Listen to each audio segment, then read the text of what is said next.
So here I am, no makeup, no filters, no professionally done video. Why? Because the first series I ever watched on YouTube, I want to say, was 100% authentic, not scripted.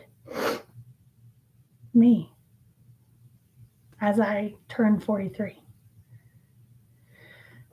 So we have been doing a series called Learning to Surf the Ripple.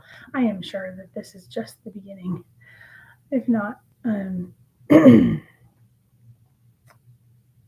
just a platform to kind of recognize that we are facing different tides than we did yesterday, even. So, we've talked about the fact that we're lifelong learners. We have to be willing to learn what we don't know, and in the midst of the struggle, what we might need. We've learned to surfing the ripple means learning that we must love ourselves and be willing to focus on self-care and what that looks like. And last week we talked about limits. Learning to surf the ripple looks like setting limits and knowing what we can take on and what we can't take on. And if we're going to take on one thing, we might have to not take on another. And today, on my 43rd birthday, I'm going to talk about how do we live? How do we live and thrive in 2025? What do we get to? We get to live. There are certain human rights and choices that we see throughout history, independent of what suffrage people were experiencing. They still chose to. They still got to. We have adapted in ways that many oppressors thought we never would as a being, as a human being. And that is extremely powerful. People are choosing to take their own life. Young children. And in the midst of that, we are our worst enemy.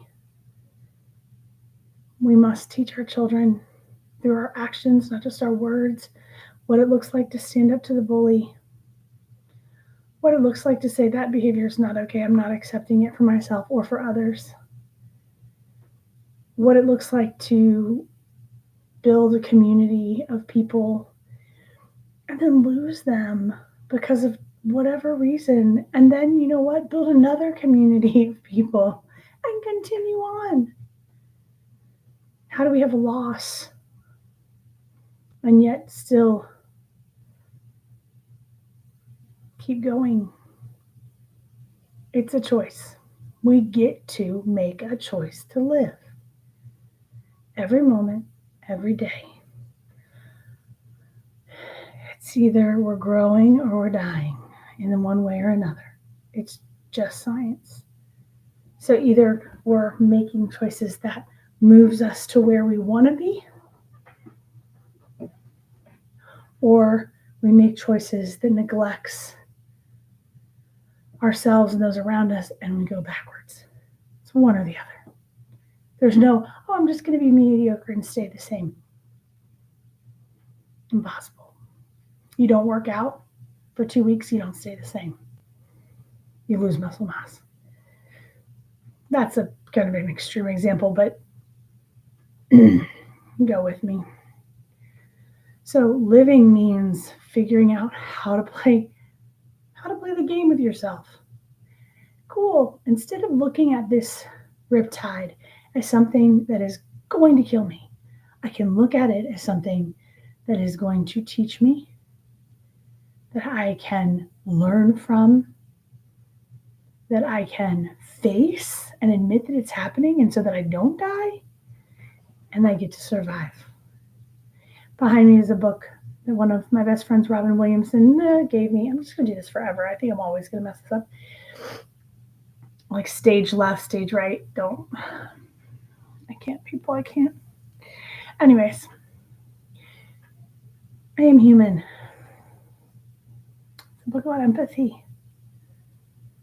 One of my favorite movies, Captain Marvel. She realizes not to be a. If you haven't seen Captain Marvel already, then you probably might not be into the series. And spoiler alert, in the end, she ends up making comments that are beautiful, and they're all about the fact that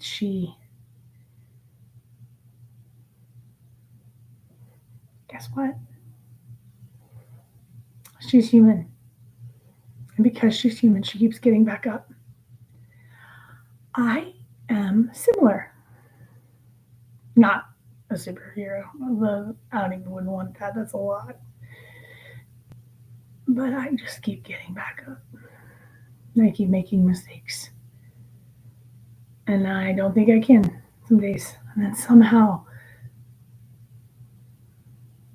my incredible spiritual beliefs in something bigger than me gives me a miracle of a person that walks alongside me and helps me in that day. Yesterday it was an hour break, lunch break that my niece had, and she spoke life. Love that kid, but she's not a kid. I can't really face the fact that she's not a kid. But she isn't. She's wise beyond her years, and she always has been. So today I realized something. You don't need to hear 20 minutes of me or 16 minutes of me. I don't even really know if you need to necessarily hear me. Just hear yourself. Figure out what living looks like and what you want living to look like. What I know for sure is that I know how surviving looks, and it ain't cute. It ain't cute. So I'm going to switch that up. And 43, for all of you, it's not about me. But I'm 43, and to me, it's all about me. So that it can be about others too. I can look at all the things that went wrong yesterday and get frustrated and overwhelmed and annoyed. Or I can say, whoa, I woke up blessed. I went to bed blessed. I woke up this morning blessed. And I get another chance at this day. I get another chance at this world that is filled with brokenness. And hopefully one person will be inspired by my light. You choose what you do with your light. But if you want to live, if you want to thrive in 2025, one of my amazing clients said that, by the way. I know other people said it too, but she said it to me first. And I was like, wow. I thought it was the coolest thing. Such a cheese ball. So let's thrive. Let's not just survive. And we do that by living every moment and making the changes we must make. Thank you for spending part of my birthday with me. Have a great day.